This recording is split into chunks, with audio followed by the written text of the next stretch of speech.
Oh, I know. It's always kind of a miracle when it does. Yay! Hi, friends. Hi, everyone. I think someone sees us. Like I have to monitor on my on my device because I was Yeah. like, is this gonna happen? Are we live? Someone lying to me. I know. Modern technology. It's a marvel. Woohoo! Hello, hello. Aww. Yep, we're live. It's confirmed. Hi, Elizabeth. Hi, friends. Welcome, Yeah. Tori. Thank you so much for coming on to my Oh, super tiny channel. are you kidding? Thank you for having me. I am always excited to talk with great people about art and creativity and pens and all that great stuff. Yeah, I am super excited to have you over because, like, there's so much going on with you that I'm Oh, excited to get to know we're going you. to plumb the depths. Yeah, and you guys just chat with us, leave us comments, chat among yourself. You know what to do. So, Yeah, please do.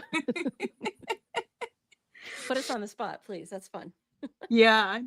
I was like, potentially have ADHD. So I was like, I'm fine Yep, with people like multitasking and like being all over the place because that's what I absolutely. do.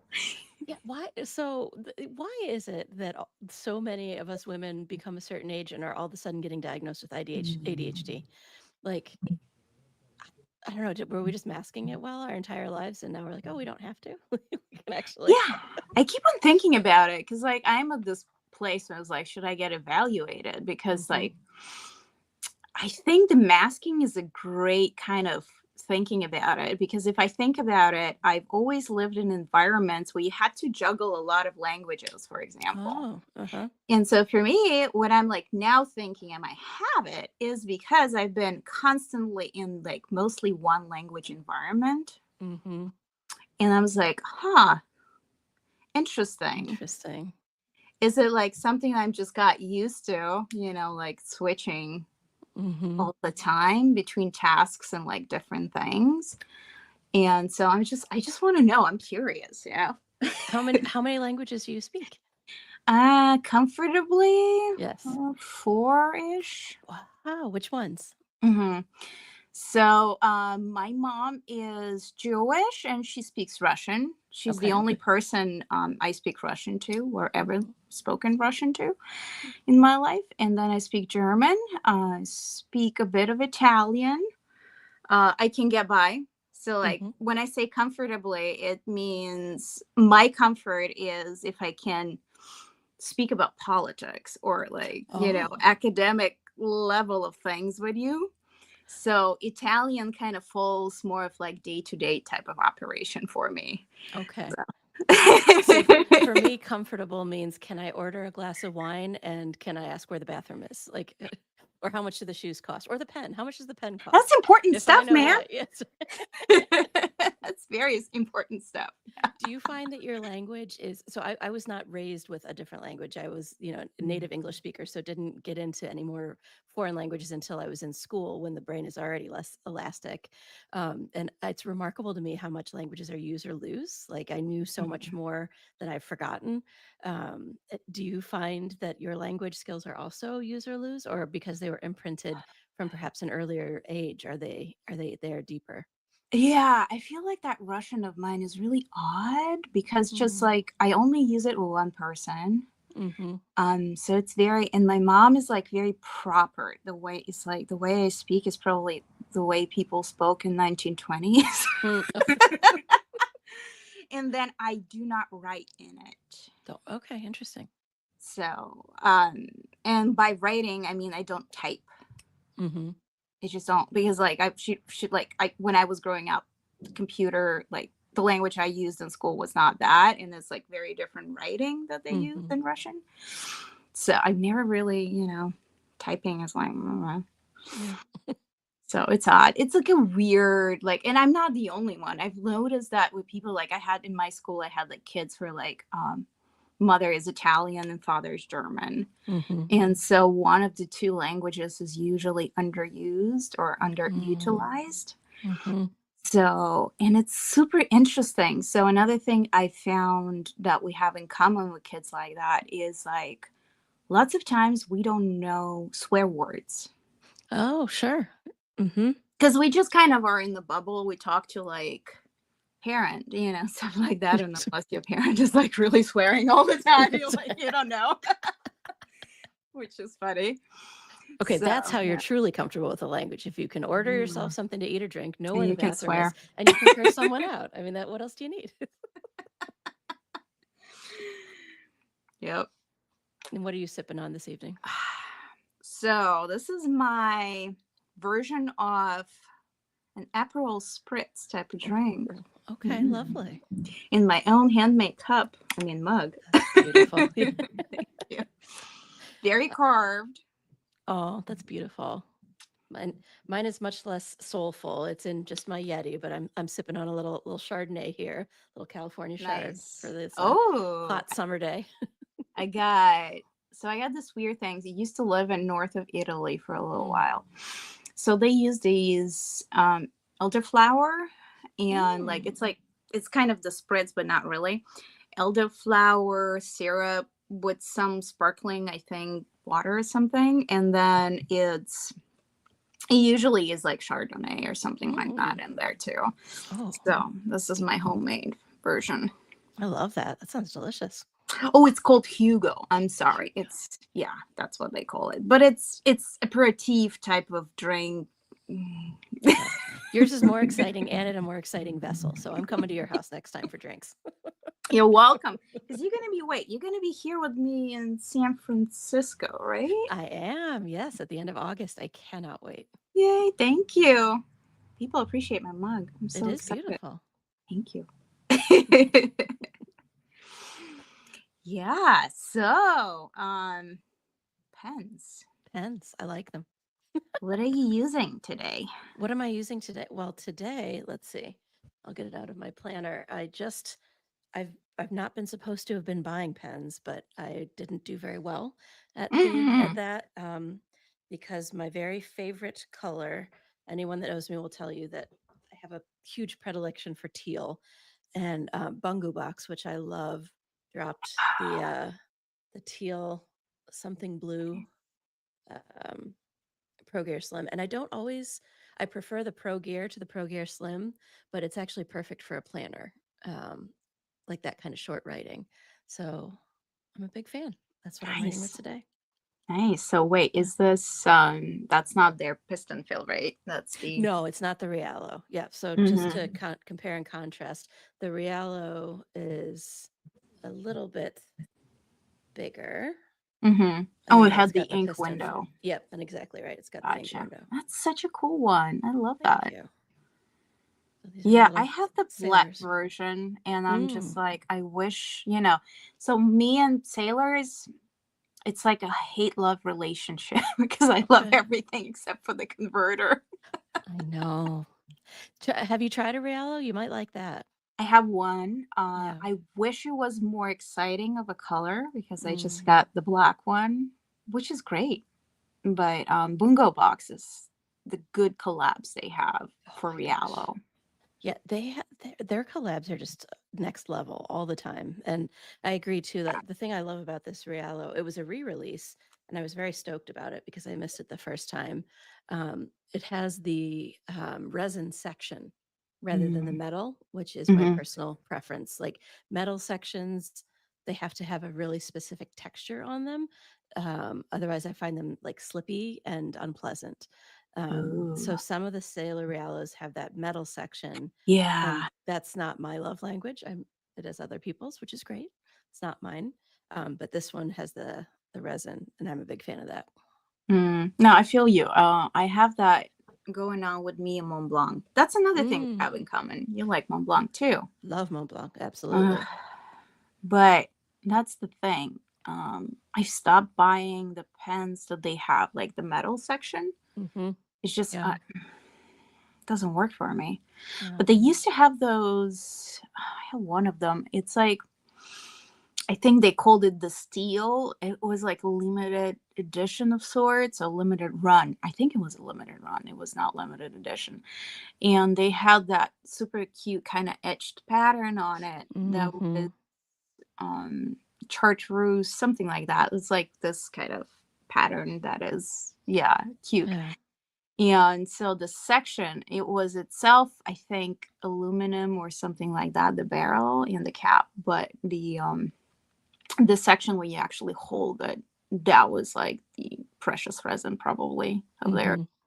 And that one worked just incredible for me. But those they used to do like back in the day, I guess, like maybe 10 years ago, stuff like that. And now it's I also have the Egyptomania. Oh, wow, that's a Love, fancy one. but it's one of those. It has Mhm. the freaking metal section.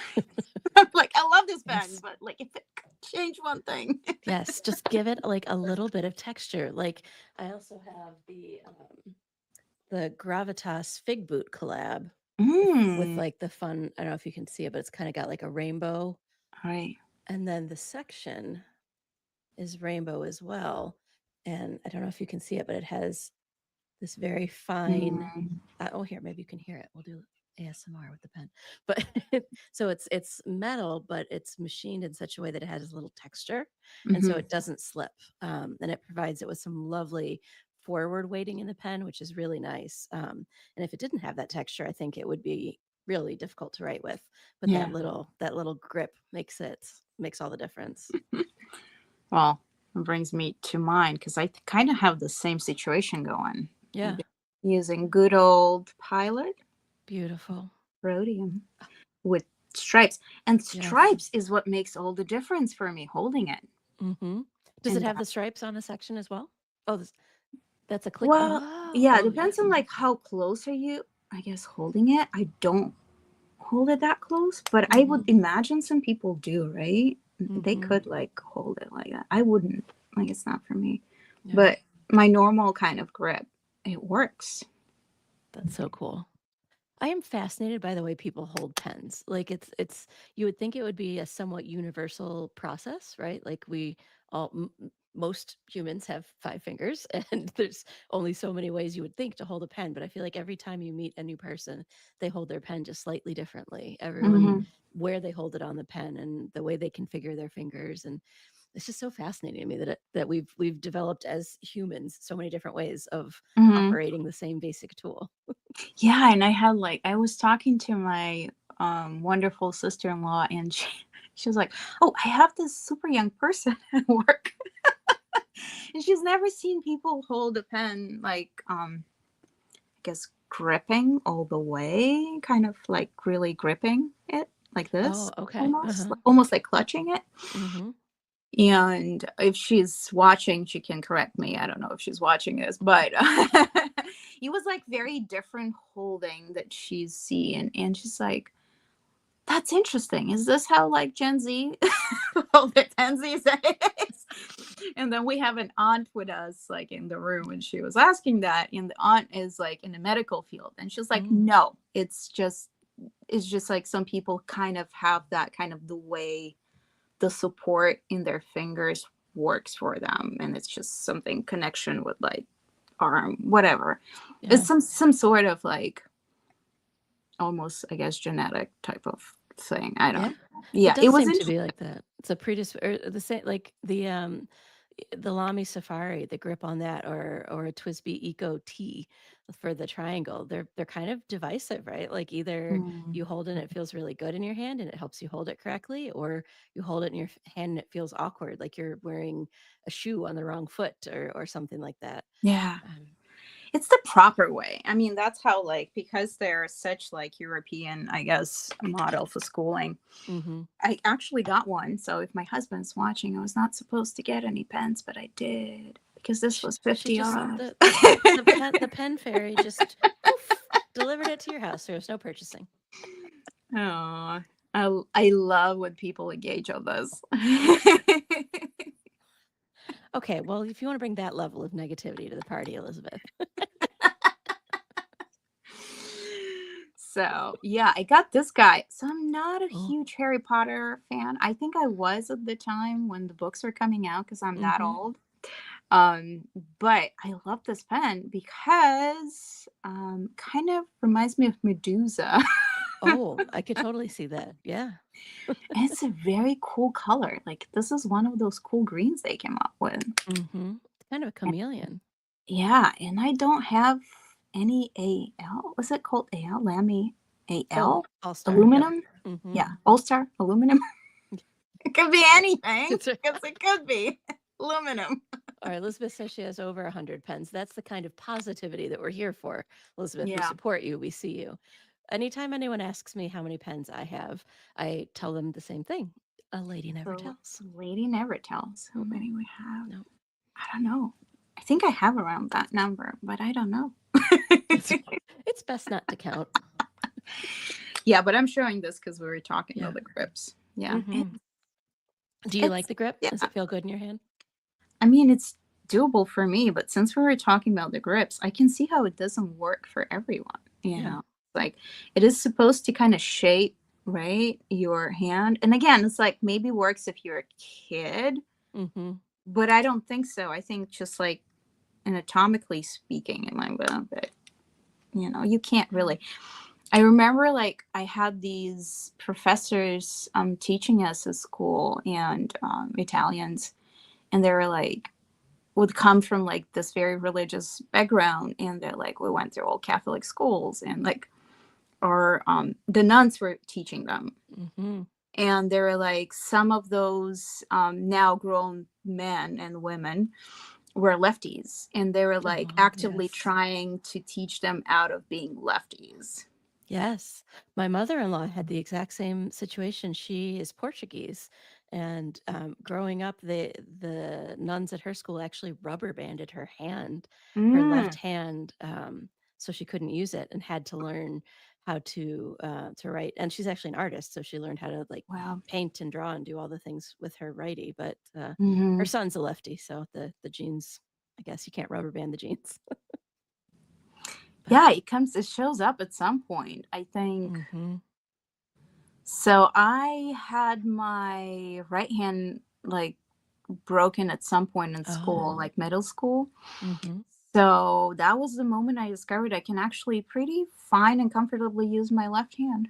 Wow, really? It is Mhm. your handwriting like good with both Yeah, it's hands? okay. It's I like mean, but I don't legible? struggle as much as I would imagine someone who wouldn't ever Yeah. think of using that hand, if that Oh, makes sense. mine's horrific. My left-handed is like I can't. It's like I can't think of something that's like PC to say. It looks really bad. It looks like I've had some sort of head injury and haven't recovered yet. I mean, mine is not great, don't get me Yeah. wrong, but I was like, my dad is that way. He uses both hands. Mm, And I just never tried before that. And I just tried it then. And I'm like, I still can do some stuff with the left hand. And I prefer left hand for some stuff. hmm. But since I don't really, I don't write with it, I do sketch with it sometimes. Interesting. Okay. So there's that. So I think it's so fascinating. But again, going Yeah. back to Lamy, I just don't see how it works for left handed people. No, so I know Lamy makes a left-handed nib. I Oh. don't know if they changed the grip as well in pens that have it. I don't know. Yeah, I If wonder. someone knows, they could chart. I don't know. I have to try it. Wait. Yeah. let's test us. Yeah, I mean, I guess. Mm, yeah, I would. Yeah, the nib has to be a little bit of Yeah. adjustment, but I know, yeah. I know a lot of lefties who use and love fountain pens, and I guess part of the key is just not smearing, right? Like holding up your hand and using a reasonably quick drying ink. I Yeah, guess that's what I hear. I got the Harry Potter. Was it Slytherin? Hmm. It's just the prettiest of them all. Oh, there. I can't say I like Slytherin when I read Harry Potter, but I like the pen. Hmm. Yeah. So, how are you doing? Oh, I'm What's doing new with well, thank you. you? Well, we're almost into official summer, but it sure feels like real summer already. Nice, Mhm. plenty hot here in Cleveland, Ohio, and getting ready for the St. Louis Pen Show, which will be next week. So starting to get things ready for that, which is exciting. Hmm. Yeah. Yeah, yeah. I'm like, I already gotten some texts with people asking me what time you want to meet in San Francisco. Real That's exciting. I know, love it. Now, are you going to be at a table or are you kibitzing Mm, or a little bit of both? so I might end up working at, what is it, the Zodiac Panko Oh, table. Bart. Hmm. If Bart's gonna still have me covering for Karina. Hmm. Karina loves to plan, so she's gonna be Yeah. there. She's gonna be Yay. the Oh, I number love one Karina. person at the table, and then if Okay. she needs someone to cover her, I'll be there. Well, that's good. She likes to wander, so she needs a backup. You can see there's a picture of us from the Chicago Pen Show where we definitely tried each other's glasses on. I don't know why. But It'll be fun. It'll be yeah. my first one, and I don't want to Your overdo first it. pen show. Oh my gosh. Hmm. Okay. Do you want my favorite pen show tip for Hmm. newbies? Would you like my favorite pen show tip for newbies? Sure, go Okay. ahead. And this is especially germane, I think, at San Fran, which is very bustling and very big and very um, just full of enthusiastic stationery lovers. There will come a point where you will feel super overwhelmed. And that is okay. It is normal and natural. And my best tip is to simply step outside of the pen show and just like look at the sky and breathe a little bit. It sounds super dumb, but it really works because I think it helps like you remember like okay, I'm at a place that I want to be. I'm here to have fun. Like it's okay if I don't see all of the things or meet all of the people or try all of the inks. Like anything that I do here is enough and it's awesome and no reason to feel overwhelmed and then you can go back in. And if that doesn't work, snacks. Really, like I cannot strongly enough recommend snacks. That means you're low on sugar. Okay, good. Exactly, right? So and like the dining situation can often be delayed, right? Like especially if you're Hmm. working at a table, there might be, a rush when you were thinking of eating, or if you're door dashing, there can be delays, and if you're doing it through the hotel or pretty much any means of sustenance can be delayed. So best to have snacks, which is I think a good philosophy in life. Like pack snacks, right? Who Have doesn't them, love a yeah. snack? Yep. Costco has the snack packs that I like. They're like, Ooh, yeah, they have like little M&Ms, I think, in there. That's I good love them. stuff. Hmm. Mixed in with nuts and things. So, Delicious. I always have it shows nerd clusters, which like I try to be a reasonably clean eater. But the nerds, they're just full of artificial deliciousness and colorants, and I'm here for it. And I feel justified in this after learning that marathon runners are now bringing nerd clusters with them because they're like ooh. cheaper and tastier than goo, but they have the Hmm. same amount of like, you know, energy, life-giving sugar. So just hit up some nerd clusters, gummy clusters, and you're ready for more Yeah, pen show shenanigans. that's a good one. I think Shannon from Gourmet, was it? She's Gourmet Pens. She Mm. Gourmet Pens? No, that's Aziza. She has That's Aziza. Yeah. couture pens. Couture Pens. Couture pens. I mean, they're all, they're fancy Oh, they're ladies. fancy. They're gourmet. They're couture. Do we have a bougie pens? Like, if we don't, someone get that. Uh-oh.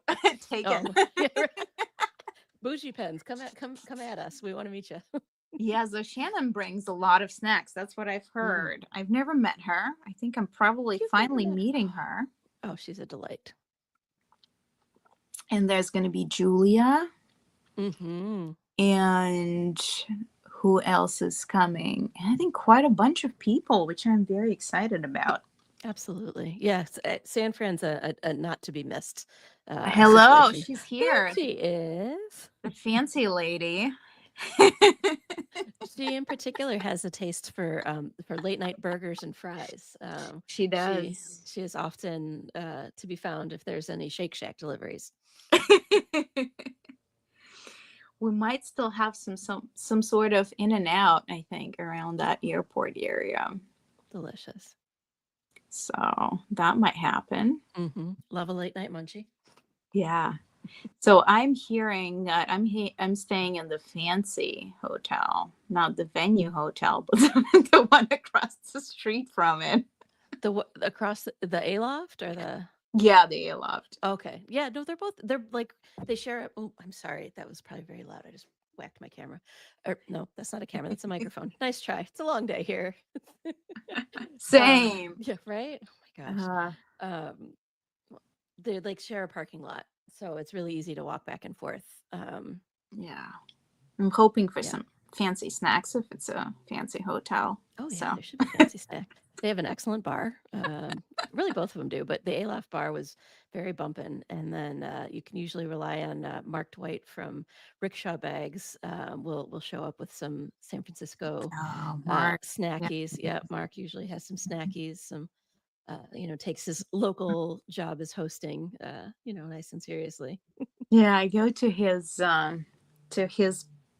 like the office space they have factory, I guess, Mm, for our pen club that hasn't happened in a while for some amazing. yeah, but it's fun. Have I showed you my collab with Rickshaw? Mm. Yeah, because we're here to talk about you. Please do. Oh, we're not here to talk about me. We're here. We're here to talk together. I know you wanted to Shannon, say, yes. Shannon. I'm gonna hang out, man. Hmm. And all of your pink pens. That's right. No pink pens whatsoever. And I will have no teal pens. Shannon will have no pink. What color pen do you always have? What I prefer? Mm-hmm. Oh goodness. Do not gravitate towards in my head, but somehow I Mm-hmm. have a lot of red pens Okay, interesting. for some reason. But I do prefer green and blue. Is red your favorite color? No, that's what Okay. I got on sales. Like that's black Yeah. and red is what's on sales for the most part, and so I just end up with that stuff. But I want blue and I want green. And sometimes I want purple. As is your right to a purple pen. And do you match your inks to your pens? I can, but I don't have to. It's a That's my compulsion for answer. many of us, so that sounds very liberating. Like I feel like I would require some sort of therapeutic behavior intervention to put like a blue ink in an orange pen. I don't know that I could. I don't know that I could do it. Hmm. I could. Could But wait, if it has like a sheen, depends on the orange. okay if there's a swirl, absolutely. Like if I could pick the color out of it in some way for sure, but like just a plain orange pen, I can't put blue ink in it. I can't. I don't know. Yeah. Okay. I don't know. That's my neuroses, though. It's, you're an artist. You're much more liberated with your approach to color. Write the rules. Yeah, I'm a writer. I can't. I can't. What's it's cognitive dissonance, right? Like how they did some study about how people won't eat chocolate that's shaped like spiders because it freaks them Hmm. out. Like because even Mm-hmm. though mentally like this is chocolate, it's not a spider, but it looks like a spider, and you don't want to eat it then. So Yeah, that's the it's same sort fascinating. of like disquiet that it gives me to have the wrong color ink. The wrong, that's a judgment, but the wrong ink in it. Yeah.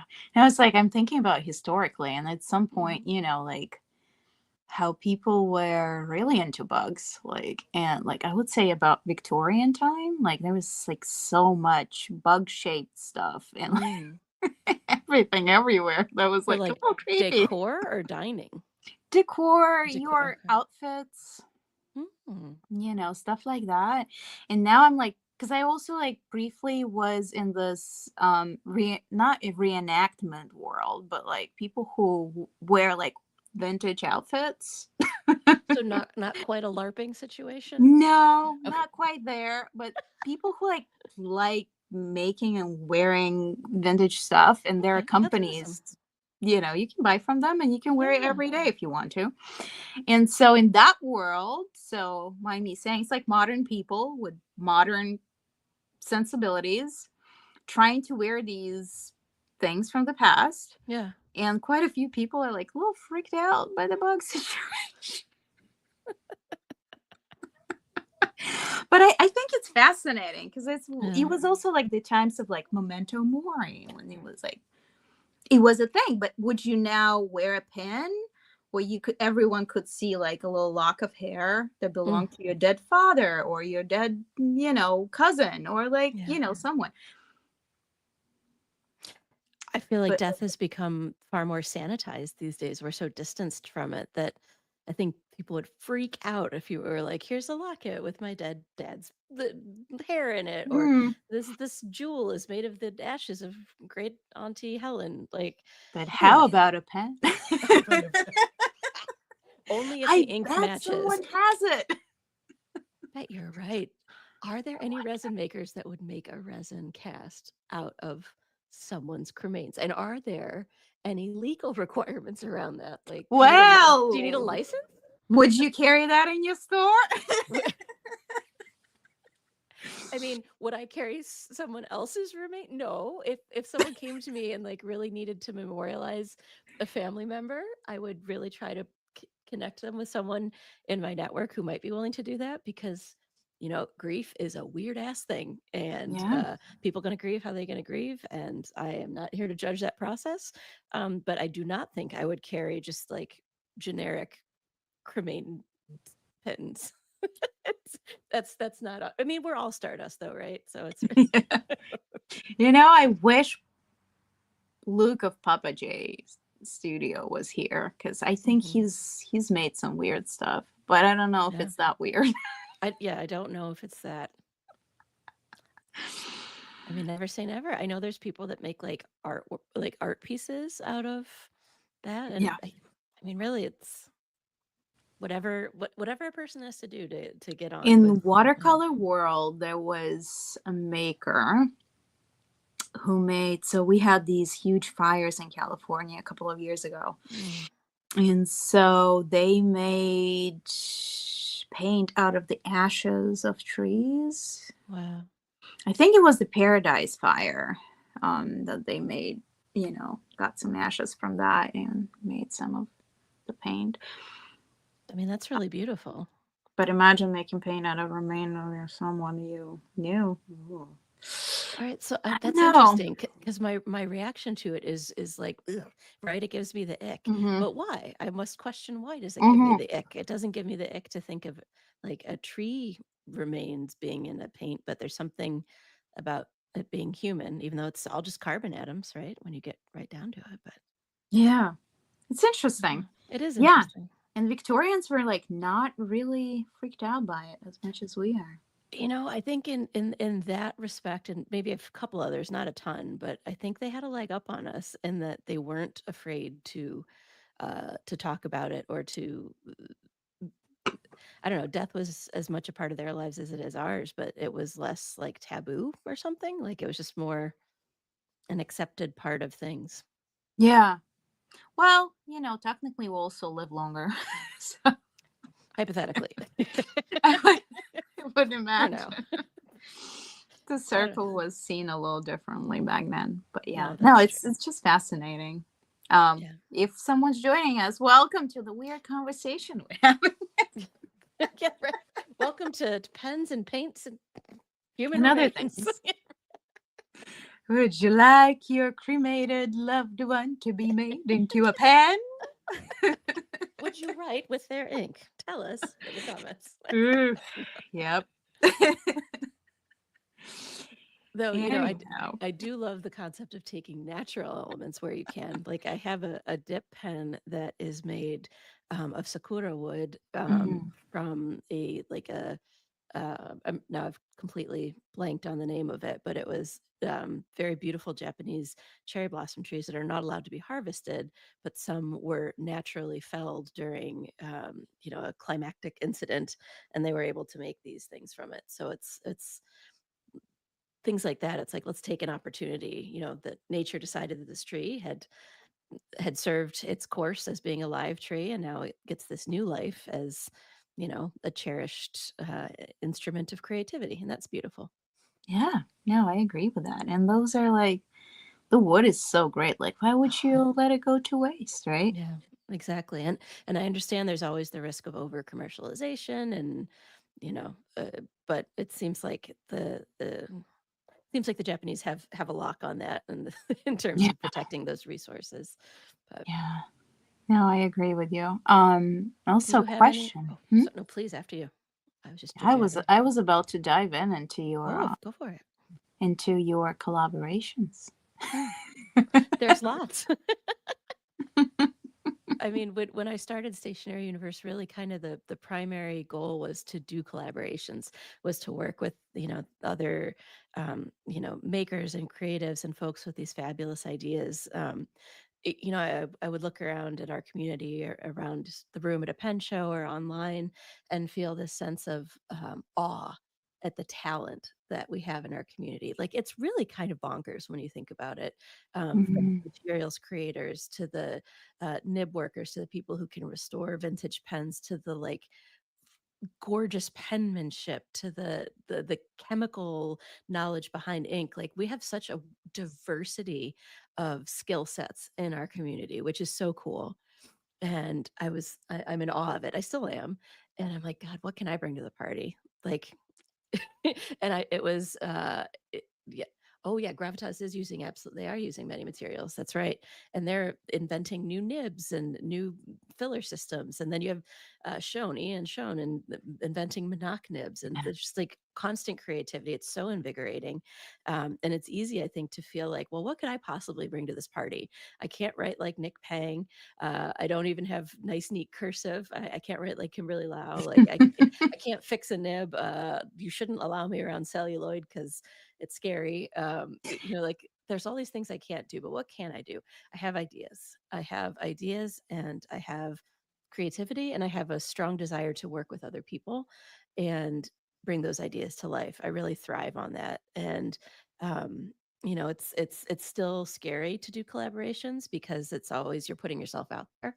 Um, Mm. and there's always the worry that just you and your collaborator will be the only ones that like what you've done.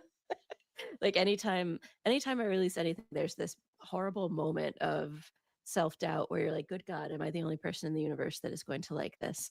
Um, and uh, I hear from folks that that's not going to go away anytime soon. So I'm just leaning in. That's just part No, of that's that's the me every time I have a new yeah. store release, which one is coming up at some point Oh, soon. very exciting. And every single, so I've been in this, I don't know how long you've had your store, you'll tell me, but Hmm. mine been around for 3.5 years at this point, I think. And I still the same. Like I feel exactly the same, Yeah, like it was the first time, every single time. every time.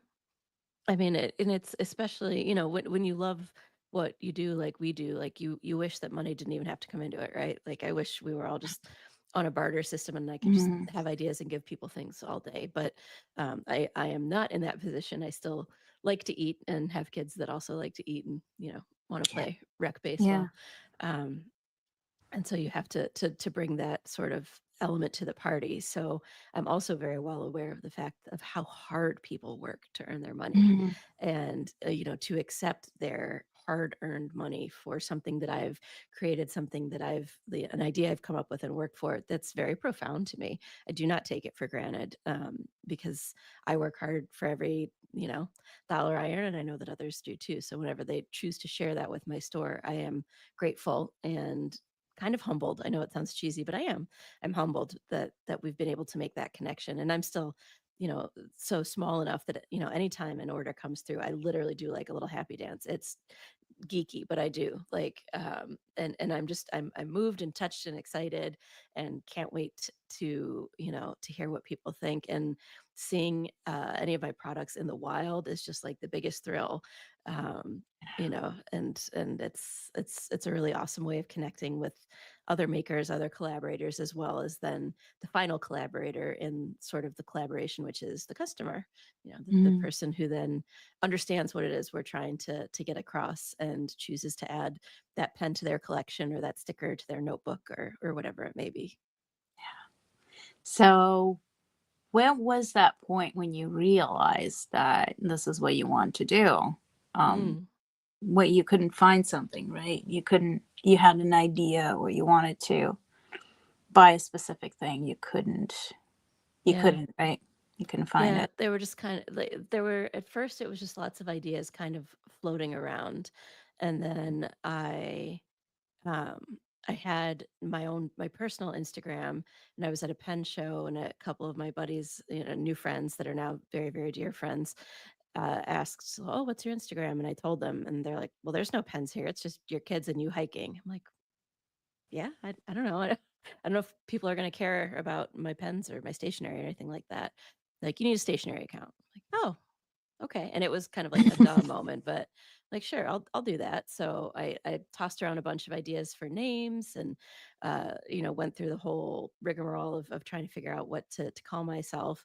And then, came up with Stationery Universe.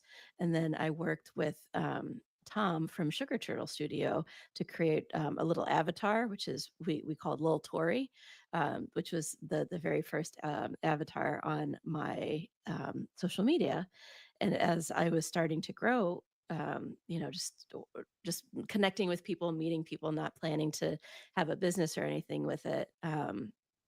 I Someone actually made an offer to me for my URL, stationaryuniverse.com. And by this point, I had already started kind of brainstorming, like, do I actually want to make a business of this? And I spoke to a couple folks. It's like, should I do this? Like, I have some ideas, and I received some really good mentorship of like, no, if you have ideas, keep it, build on it, see what you can do with it. And I'm really grateful that I did, because I've been able to grow it since then. And the very first big collaboration that I did, you mentioned Bart from Zodiac earlier, Mhm. and that was actually my very first big collaboration. And I have it here if you'd like me to Yay! share it. Yes, This please. this is the Pleiades. Yeah. And it looks like a night sky too. That's Thank you. awesome. This Yeah. pen was a collaboration. So Bart and I got to chatting, I think it was at DC, and I shared that I had this idea, and I'm hoping I can show the nib. Will it come across? Maybe, or maybe not. Is there an etching Uh, in it? yeah, there's the seven sisters. There's seven stars etched in it for the Pleiades that Kirk Spear from Penrealm designed the stars and then etched it, and then also tuned each of the nibs. So all of them write beautifully. This one also has a custom grind on it, but they came, with that tuned nib. And this was a custom Starry Nights material, which just blew my mind. Like, I sent her a bunch of pictures and talked about kind of the vibe of the Pleiades, and then worked with Bart on the shape. And then we worked together to plan. The Pleiades have always been my favorite constellation. They've always resonated with me. I have no idea why, but I love spotting them. It makes me just happy, and I love the myth about them. And then we launched them at my home show, which is the Ohio Pen Show, and that's when the Pleiades are rising back up in the sky in my neck of the woods. Is right around November. So that was the first big collab, and how that kind of came to pass. And that was just like an unmatched thrill. Like, I will never forget how cool it was working with each of these different makers and artists who I respected. Like, working with all of them was kind of bananas. It still is to me. But so that was my very first big pen collab. How long ago was that? Let's see, that would have been in February of 23. Nice. Yeah. No, 24? No, wait. November of 24. 24. Yeah. No, that's Yeah. not right either. Huh. Okay. I'm going to have to look at a calendar. Dates You are will. not my strong suit. Yeah, Okay. I was like, how long has your store been around, man? Yeah, great question. Okay. So I went to my first pen show in November of 22, and then in Baltimore of 23. That was when I came up with the idea of just having a stationary universe.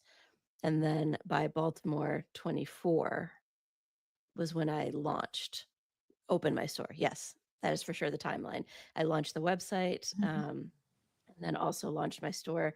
Kirk Spear of Pen Realm, again, I help out at their table, and he very graciously allowed me to launch my business at his table at the Baltimore Pen Show, which was, I'm so grateful for the mentorship and the opportunities.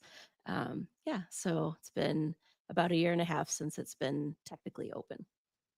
It's awesome. Yeah, and I know he Feels has longer. his own store, and he kind of has that, He does. like beginning himself that someone took a chance and Yeah, it's very important to him as he's, he's obviously one of the foremost nibmeisters in the world, but he also has an amazing store with a really wide variety of items there, and he still sort of has a desire to mentor folks in the community and help, keep growing the community and letting us all grow in our creativity and the things that we can offer. So, yeah, very grateful to him and Crystal, his wife. yeah, I'm excited to meet him. It's just like Yeah. there's so many people, like my friend Alexandra, our shared friend Alexandra, because Mm-hmm. I've known her for a while too. Yeah. Because I've known her for quite a while and through watercolors before Mm-hmm. she kind of fully submerged herself into fountain pens. And so we've been through, that that thing. And I just kind of know that she just like dived in so much and she met so many people. And I hear about so many people of fountain pen world. And I'm just excited to meet them because, it's going to be my first show and it's a big deal. It is a big deal, and I think you'll find that everyone will be welcoming and excited to meet you, and yeah, Yeah. the vibes will be great. Well, I was going to be there. I'm like messaging Drew Brown, where we message Yeah, back and forth too a little bit, and just some people that I'm excited to meet here and there, and then absolutely. some people that not coming out, but maybe someday I'm gonna go out to the East Coast, Yeah. and Yes, we'll meet. come to our neck of the woods. There's good Yeah, shows here too. we have some family in Cleveland, Do so no way. What yeah, part? my husband does. Oh, Well, somewhere in Cleveland, his uncle lives there. okay. So, not I guess not uncle, is like his dad's cousin. So, it's an uncle, but it's like uncle cousin. Okay, got it. Uncle, cousin, nephew. Sure. There you go. Some So, I relation. might end up there at some point. That's going Well, to be please fun. do. I will show you around. Cleveland has amazing restaurants and awesome food. Like it's very much a melting pot city. Like we're a city of immigrants and from a lot of different regions. So pretty much any kind of cuisine you're interested in, like we got you. There's great cuisines of many nations. So come to Cleveland. We'll have meals and we'll play with pens. Yeah, it's just going to be a lot of fun. And it's just, I feel like people don't get it. Once you get into the pens, you get it. But Oh, once, absolutely.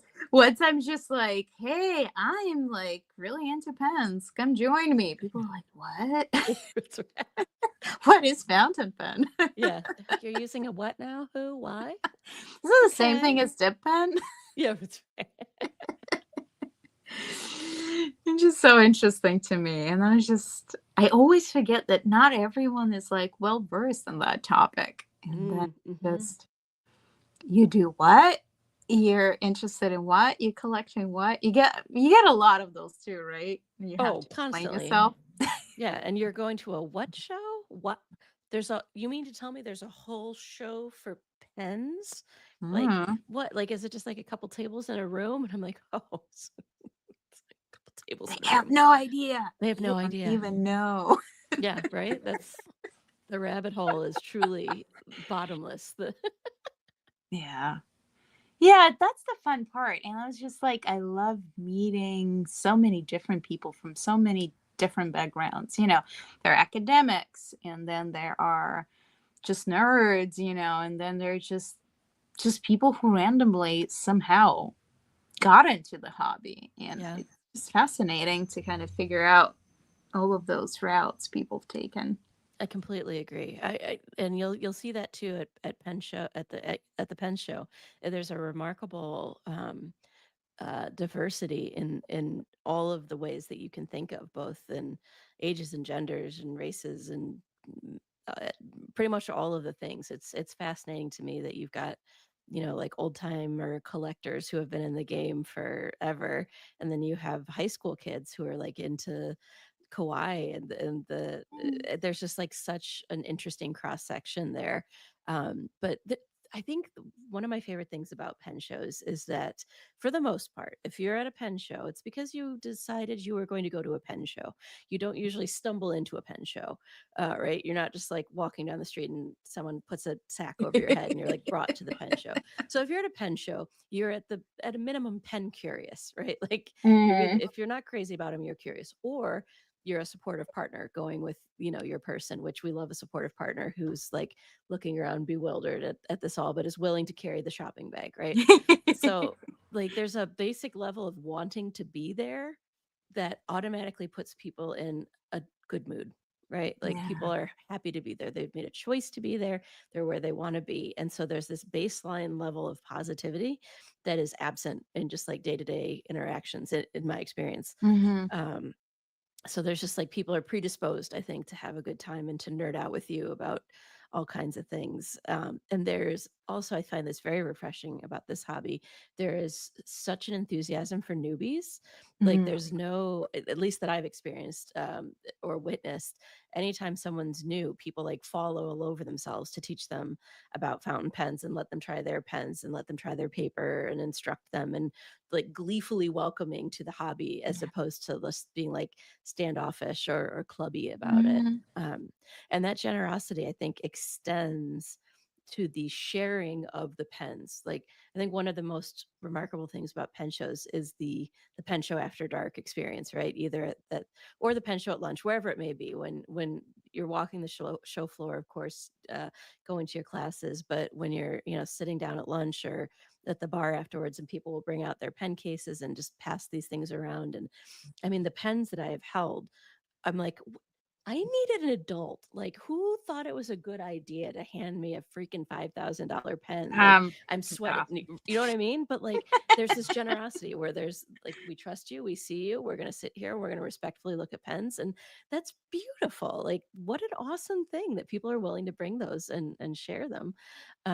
Or even, it doesn't have to be an expensive pen. It's a pen that has great personal meaning, or has an amazing grind that they helped co-invent, or whatever it may be. But there's such an infectious enthusiasm about sharing what they have, that I think makes the hobby really special. Yeah. No, I agree. I think the most interesting part for me was that someone indeed, and I looked it up after, and I have a picture. I took a picture after my first time going to a pen club Mm, at Rickshaw Factory. yeah. And we were looking at these Pelicans, and I do have an M800, but I've never had M1000. I've never felt the need for it. Hmm. Just it's a big pen, but it's Yeah. like I was still curious, and someone had a couple of them, and some of them were, I think, Makie and Hmm. or Urushi. There was like a lot of stuff going on. And I have this picture of like a cluster of pens, and I think three of them were Pelicans, and I looked them up, and some of them are like $15,000 pens. And I'm like, that is a lot of trust there. Yeah, I mean, it's astounding, isn't it? It's Yep. Yeah, Yeah. I Yeah. remember a similar experience when I was at the Dallas Pen Show, and it was kind of the AirSats Pelican Hub. But there were folks that really choose to focus in their collections on very rare and high end pens, and they were just passing them around the table, and it was like, wow, Mm. the trust, and also just being able to admire the workmanship and being able to connect over that. It's just very, very cool. Yeah. It's Yeah. and that's part of what makes pens, I think, themselves cool, is that the same thing as other tools that that you'll use as an artist. I think that's part of what makes pens so awesome, is that they're meant to be used. Yes, they're Hmm. beautiful to look at, and lovely to behold, but their utility, I think, is what makes them truly a thing of beauty. Yeah.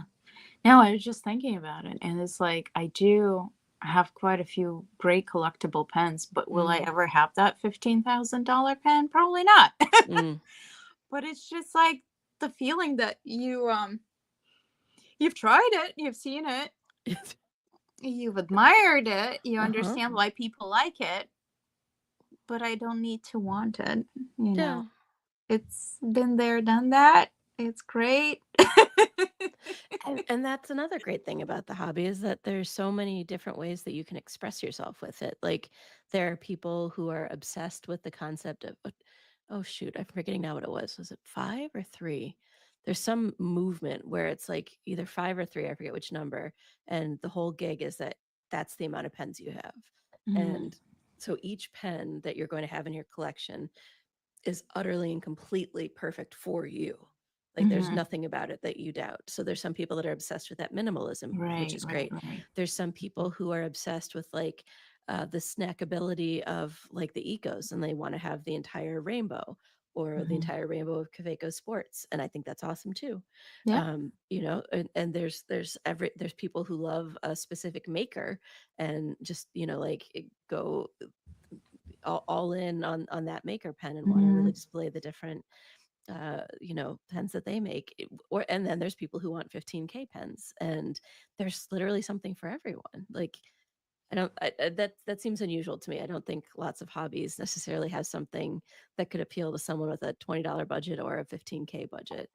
um, and Oh, each of them has their Shannon. validity. Shannon, how many pens do you have? It's minimalist. Yeah, you'll note I didn't say I was thinking about my 3 or 5 pens, but Yeah, no. I was just thinking about, the guy with the pelicans, the pelican perch. yeah. Hmm. That was his story. Apparently Shannon does not I just want gotta to participate here. Um, so yeah, no, the pelican perch guy, he's so interesting to me. Because I think his story was, I saw an interview somewhere that he tried like a few different brands, I think Mont Blanc included, but then he just like realized that Pelican is for him. And he Mhm. sold everything else and it's just like focusing on pelicans and like really diving into that. And some of the stuff he writes very interesting articles about. I think he even has a book on him, on pelican. Yeah, I think you're And right. some stuff is not flattering, he has discovered. And he's got, I don't know if he has a research background, but I come from like an academic background myself, and I can appreciate some of the research he made. It's just incredible because pelican has a pretty not a great legacy when it comes to World War II. Let's put it that way. I see. So there's a reason why I personally do not collect pelicans that are vintage, because it's kind of, I'm from that part of the world, and Yeah. it's I know they're beautiful pens. They're going to be, wonderful, but I will not be able to in good faith use them because of the history, Mhm. and because also I come from kind of the background that is history Of course. background. So it's not for me, but I really appreciate all of these incredible dives he has done, into this brand. And as a Mhm. collector, I feel like for me, that is that kind of like a little intense, but very like true collector that really not only collects and keeps something for himself, but shares it, shares the knowledge. And I admire that. And that's so cool. It's absolutely cool. And I really respect you living, you know, your values with how you collect. Um, it's not the same level, but like one of my personal lines that I draw in my collection is I won't do any pens that rip off other makers. I like that. So, Yeah. you know, Hmm. like no need to name brands, but a lot of them Right. coming from China, for example, like I have no problem with an inexpensive pen. I have no problem with a Mhm. Chinese made pen. I have a very big problem with a pen that looks like a Mont Blanc or a Sailor or anything. Like, just make Mhm. your own freaking pen. And I don't care how good the nib is, I'm not going to buy it. Or, you know, there's been some instances within the maker community of folks pretty blatantly ripping off the ideas of other Mhm. folks. And I don't support that. Yeah. There's endless ways to use the materials. And I think we're seeing that with makers like Papa J and Michaela, Mhm. who are constantly finding new things to do, you know, with the materials. So there's no reason to copy other folks. There's inspiration, and that's great, but then there's blatant ripping off, and I'm not here for that. Yeah, no, I agree with you. There are a couple of yeah, there is at least one Mm. maker that I know of. Yeah, Yeah. that does that. Mhm. Unfortunately, but again, you know, there's like it's a whole debate. I feel like, you know, what patents are have expired and blah blah blah blah blah. You know, that type of stuff is kind of constant, I guess, debate amongst people. Which I agree that there is a bit of a problem when it comes to accessibility, you know, Mm. fountain pens. You do agree Mhm. with that. But I do feel very similarly to you. I do not. I own, I think, a couple of gin house Mhm. like forever ago, and I don't ever feel bad for having them. First of all, they're in like colors that Mont Blanc never made, Mhm. Yeah. so that's fine. I mean, it looks Mhm. very Mont Blanc, like 149, like, but it's like in like weird teal that they've never made or like stuff Mhm. like that. And I bought those pens because I wanted to use them with pigmented inks, Yeah. And and you're I would never put it into my regular pen. good God, no. That's the So perfect use case for that. yeah, these are kind of use cases I'm okay with, and I think that pen that is almost 360, that kind of triangle, Mm. Mhm. that is the one I think the new Omas company is looking to revive. But I feel like Jinhao has done that before they have. And that's okay with me too, if one wants to buy it, because currently that's a shape that has been made long time ago, but it's not made Mhm. anymore currently up until Jinhao started Mhm. making it again. So I don't know. It's like one of those things. I do agree with you. But I think I could make exceptions here and there. But I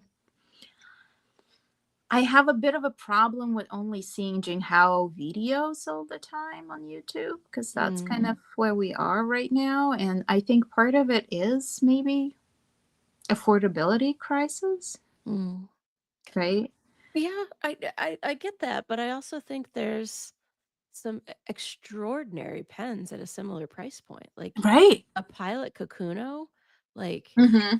it's hard to go wrong with one of those. I mean, Yeah. or a Pilot Metropolitan or the Explorer, like those are dynamite pens, and you're Hmm. getting that Pilot reliability and that Pilot nib, And and they're then originals. So why yeah, would you buy a copy when you can get an original, right? exactly. And people obviously love the preppy, and the if you want a little fancier preppy, they have the Mhm. preppy Waz.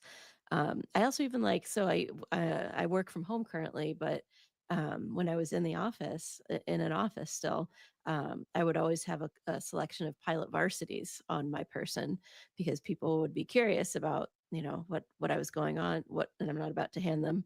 Like I learned that the hard way. I will hand a pen person like the most dearest pen in my collection, but like random office worker A, I'm gonna hand them a varsity. And then but also then I get to let them keep it. So like I've hopefully planted the seeds of penablement there with someone as well. Yeah, no, I totally have done that to my husband. He Mm. currently only has one. Yeah, he has one reliable Lamy. Yeah. Do they like it?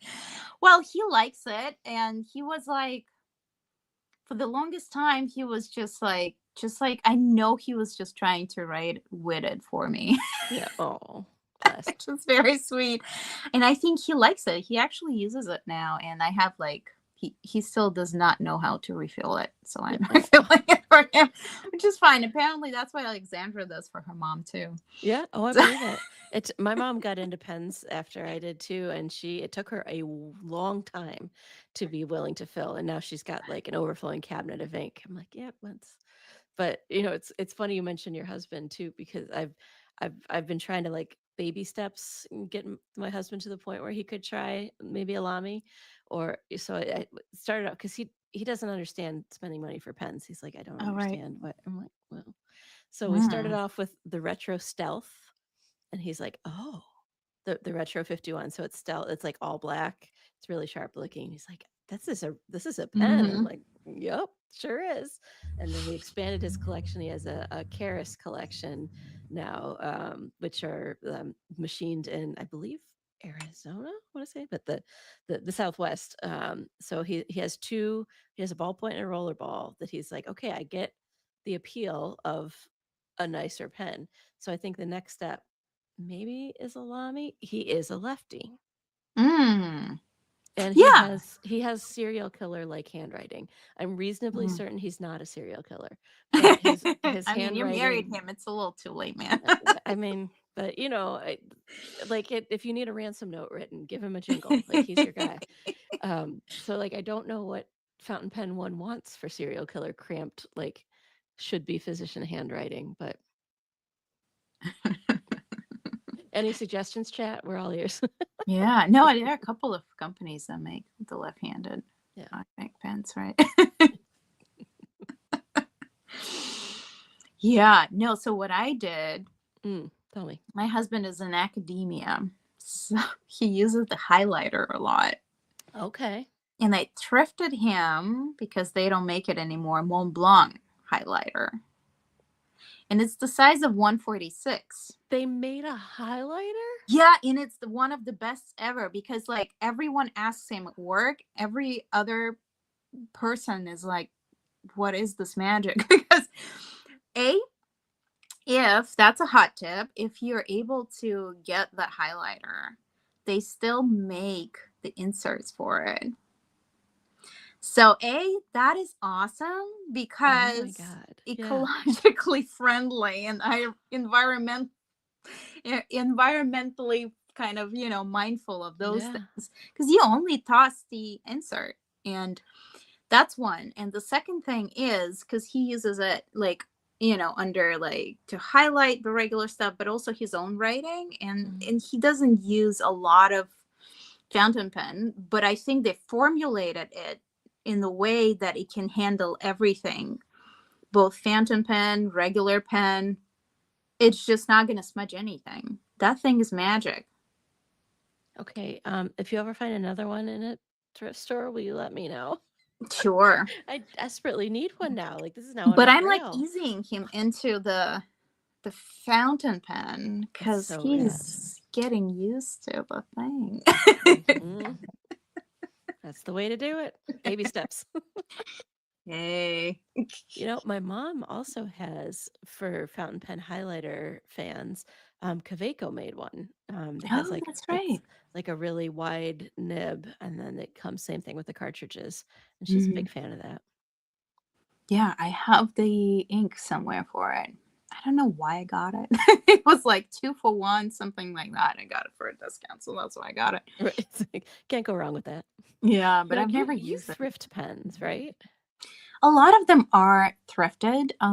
So with Mont Blanc, it's kind of 50-50 for me. Mm-hmm. I have to be really sure of my Yeah. source, right? So a lot of them come from Germany if I thrift them. And there is a hot tip. I guess I should make a video on it. Some stores, a lot of stores don't have discounts for Mont Blanc, but there are stores that carried them for almost as long as Mont Blanc has existed in Europe. Mm.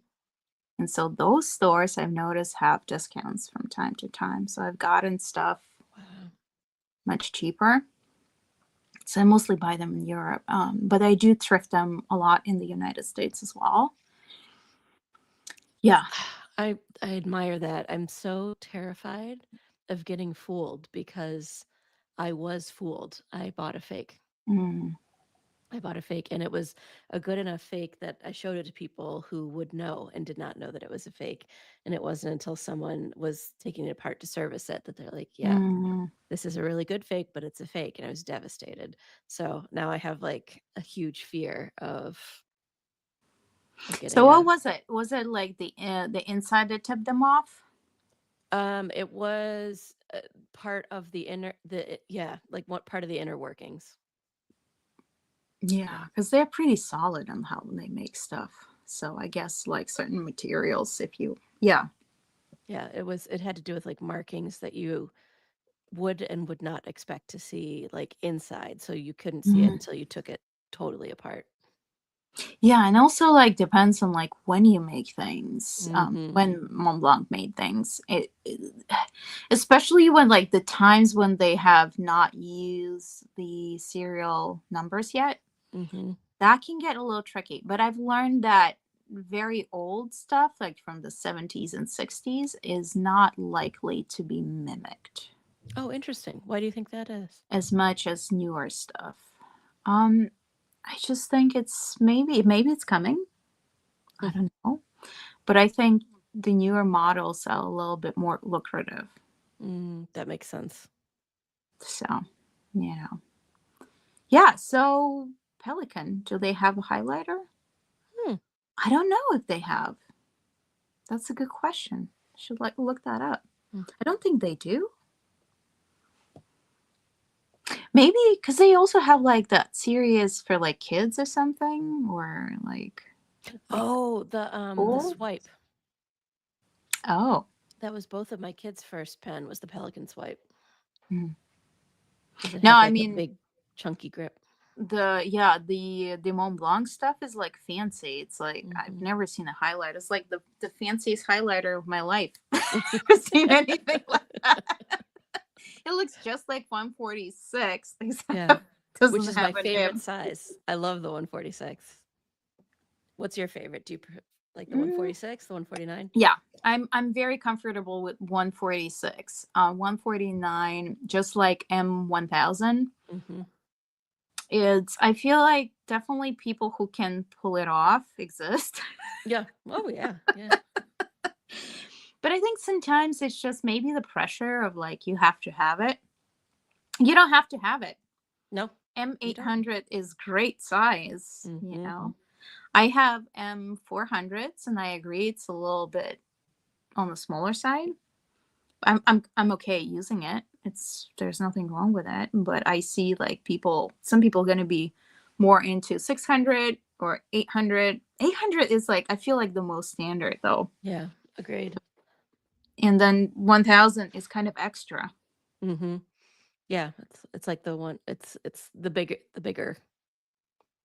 Yeah, and at that point, honestly, there's no difference in nibs in the sense of like there is in the sense of I feel like if I had M1000, I would go with extra fine.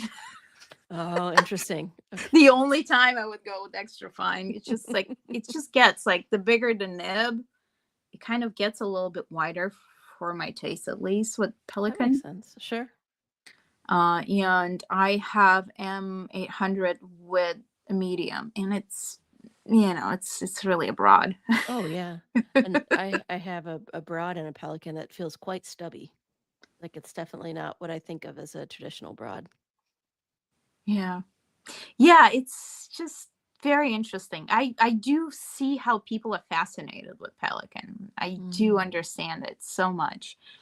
But at the same time, like I have quite a few Pelicans, but I can't call myself a collector. I just enjoy. There are some brands that you just enjoy, and some brands are kind of special. I guess Mont Blanc is one of those. I do like their pens, but I do prefer older pens over newer pens. Mm-hmm. What is it that you prefer? Is the materials, workmanship, history? So I think just reflecting in like the videos I've made on their recent releases has been I think they've gone just a little bit differently in like the artsy creative way about their recent collections than they did before. Might be a little bit more on the conservative side previously compared to now. Mm-hmm. And I don't know. It's maybe because I do prefer classics. I gravitate towards older stuff they come up with from just like visual perspective.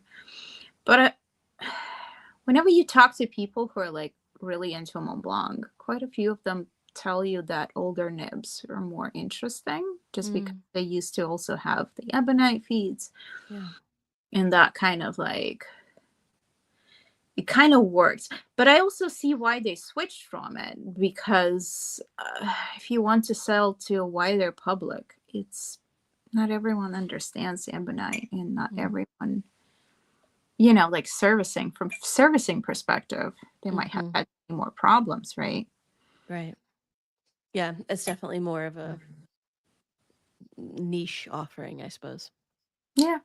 So I think it's great. Like I love, if I would have been collecting one brand specifically and I say chose Mont Blanc, I'd go and dive deep into, and there are people who do these Mont Blanc throughout the ages and go like really into like 1920s, Hmm. Simplo old pens that I don't even know where well, I mean, I know where you can get them, but I'm just like, I've seen the prices for those, and it's like, there's so few released that people just like pay thousands.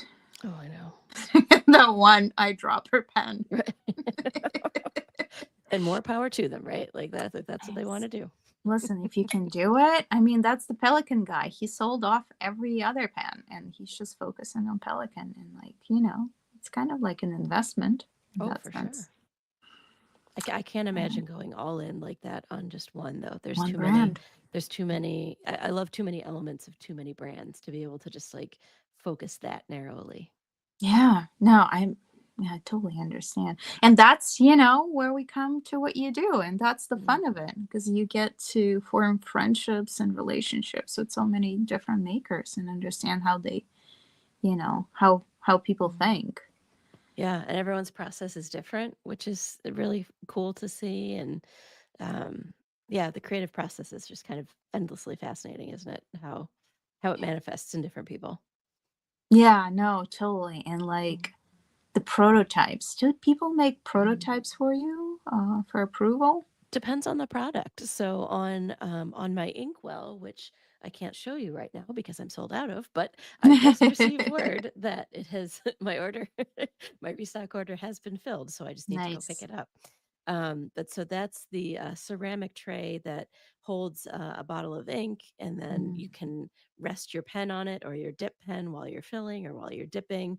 And that purely came about because I was using kind of a spoon rest for it, which kind of worked, but wasn't exactly fit for purpose. So I was like, if I could tweak this just a little bit, this would be perfect. So I worked with a local ceramicist, and we went through several different prototypes to try and get the angles right, and the shape, and the size, and the how the sides went, and then through the different glazes, and getting just the right one. So in that instance, yes, we did do a lot of prototypes. Um, when I'm working with folks on stickers, usually we don't do prototyping so much as we just share files back and forth during the design process, and then we print it when it's done. For materials like pens, yeah, usually there will be like some prototype blank pouring, as we kind of like dial in on the colors and the ratios or the translucency versus transparency. Um, and yeah, and then usually once it comes time to turn a pen, usually the maker will make one to make sure Mm-hmm. that we're all on the same page, and then it's kind of off to the races from there. Have you had like something like when they turn that blank and you like that's completely different from what you were imagining? No, thankfully that has not happened yet. That's good. That's good Yeah. collaboration. Yeah, thankfully that has not happened yet. There's definitely, I mean, I feel like during some of the I think resin pouring is a uh, undervalued, not undervalued. I think that how hard it is perhaps underappreciated. I know I don't get it. Like it's freaking magic and alchemy and all wrapped up in one. I don't understand how they do it, um, how resin makers do their magic. But I think that can be really hard to articulate as someone who has the concept and then effectively communicate what you mean by like, because I say the word aqua, that means something different to everyone. Mm-hmm. So like unless we're doing like Pantone numbers, or like I've even sent paint chips, like I've gone to to Sherwin Williams and like sent paint chips to show that, because even Pantone can show up different on, if you're just doing it on digital screens. um, so that kind of color based communication definitely, I think, requires a lot of dialogue to dial in. Mm-hmm. And then if you're inventing new If you're inventing a new shape, I could see that taking a lot of dialogue. If you're working with an established shape, I don't think you're tending to see as many surprises perhaps there. Yeah, it's so interesting. Mm. Yeah, because I've been dying to do a collab with someone. Mm. I actually have a stash of blanks. Oh, wow. So if I don't know if anyone not here doesn't know, but I make lots of ceramic stuff, and my Mm. stuff is watercolor specific. So one of the stuff I'm working on, it's like these pans, Oh, and so this is one so of my cute. porcelain rests, Oh, it's yet beautiful. to be fired. And so my idea was also to make like pens at some point, to go with it, but I'm not going to turn Oh. pens myself. So meanwhile, Mm-hmm. I have quite a few blank makers that I like. So I just Mm-hmm. like bought a couple of things. So I might end up doing some collaborations. We'll see. Absolutely. And I feel like makers are eager to a lot of them are eager to work with folks and share that creativity because a lot of them got into that for the same reason, right? That wanting to collaborate and you know aid people with their expression and their creativity. Yeah, and like small makers, helping each Hmm. other. That's so great. I feel like that, Absolutely. that's the way to go nowadays, especially. Yeah. And that's, I think, a hallmark of the community. Yeah, and with like things getting a little more expensive these days, or a Mm. lot, depending on the brand. Mm. Some have In shocked what me. country? Yeah. Some of what? Some have shocked me because, like, Yeah. if you're subscribed to Gold Spot Hmm. newsletters, those can be interesting these days. Yeah. It's tough though. I mean, as a maker too, I'm sure your raw material Mhm. costs are exponentially increasing. Yeah, there's like very specific things that comes with working with clay and porcelain is one of my preferred ones, but I work with variety of clays. But when you work with clay, we've experienced like very different kind of formulation changes. So if you have a clay from before pandemic or the one in early pandemic, it a lot of times the formulation is slightly different. Really? Yeah, because like there was a Wow. supply chain disruption, Of and course. only now some stuff is getting back to normal, but some stuff will never get back to normal. And so some Yeah. clays that perform great, and it's like super niche. I know if you if one doesn't work with clay, it might sound weird, but and same goes for glazes. They just perform differently. And like when you work with clay, a lot of potters are very specific what clays they work with because clays can just be finicky, Mm. and you kind of train yourself to work with this one clay and then it changes, something about it changes, and then you have to start working with it all over again. And a lot of Mm. times like the whole process or drying process, because it takes like drying slow is preferred, because if you don't dry something you made just now slow over a couple of days, you risk cracking and then actually losing the piece Oh, wow. and firing. So Okay. it can be very temperamental. Some clays are extremely temperamental, porcelain, and some are less so. And so, and it kind of changes because of the formulation. Hmm. Some little thing changes, and you have to just scramble a little bit or search for a different clay all of a Mm. sudden. That's frustrating. You sometimes see that with inks, right? Where Yeah, like yeah, we you see that expect with to behave a inks. certain way, and then you open a new bottle, and you're like, wait, what is this? Mhm. Oh, Birmingham Penco is the ones I've heard the most about it. Like they reformulate some ink, and it's like it looks very different. Hmm. Oh, interesting.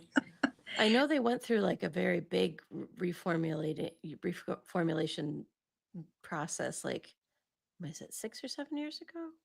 Yeah, Mm. I wasn't aware that they've been iterating since then, but yeah.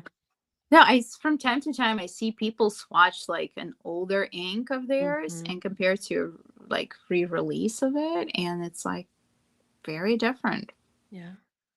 Well, and ink also even changes just from being in the bottle, right? Just from depending on how you store it and the temperature and the And light that's and what the people don't, yeah, I feel like people don't understand. So like if you have something just stored like this, like I do, in open shelving, which I don't care about this, so that's why it's fine. right, right. But if it was something I really cared about, I would not keep it on display, or I would keep it on display the way that I could like cover it, or, Yeah. you know, Hmm. because it's dye and people don't realize that dye actually is what fades Right. over time, right? It's not light fast. No.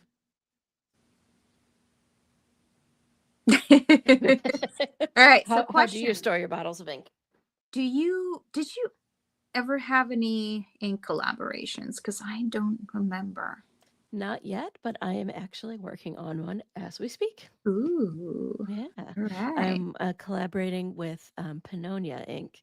Mm. On a release that will be dropping in DC to accompany a pen that I'm working on, a poorly controlled blank, a custom blank with Heinz pens. It's called the Aurora Morpho Mm-hmm. after the butterfly, and I am so excited about it. Nice. Yeah. Well, good to know about the inks, I imagine. Yeah. Yeah, don't But yeah, store them out. the conversations that you have, you're like, "Is this blue too blue, or could it be bluer?" Like, Yeah. No, that's so exciting. I like their inks. I don't have a lot of their inks, but some of the ones I have I really enjoyed. I'm glad to Um, hear that. I think their inks have some really um, unique characteristics, which I enjoy. I feel like every ink of his that I've tried has something interesting about it. Like he doesn't mhm. make boring inks. They're either a really rad shader or they've got cool sheeny or shimmer, and they're reliably wet and which sounds funny, but they're not dry. They're nice Yeah. wet inks, and yeah, I'm a big fan. Especially So with good to reds. I share. feel like the Mm, reds are I've had the worst experience when as far as dryness goes. mm-hmm. But his is good. Yeah, I have one of his and it's been very reliable. Yeah, I'm glad to hear that.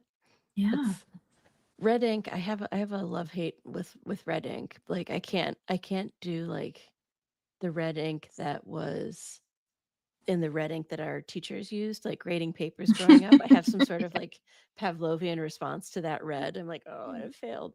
So I need like wine reds or like Mm, like a nice same. Yeah. Merlot, right? Like I need fun colored reds. I can't do.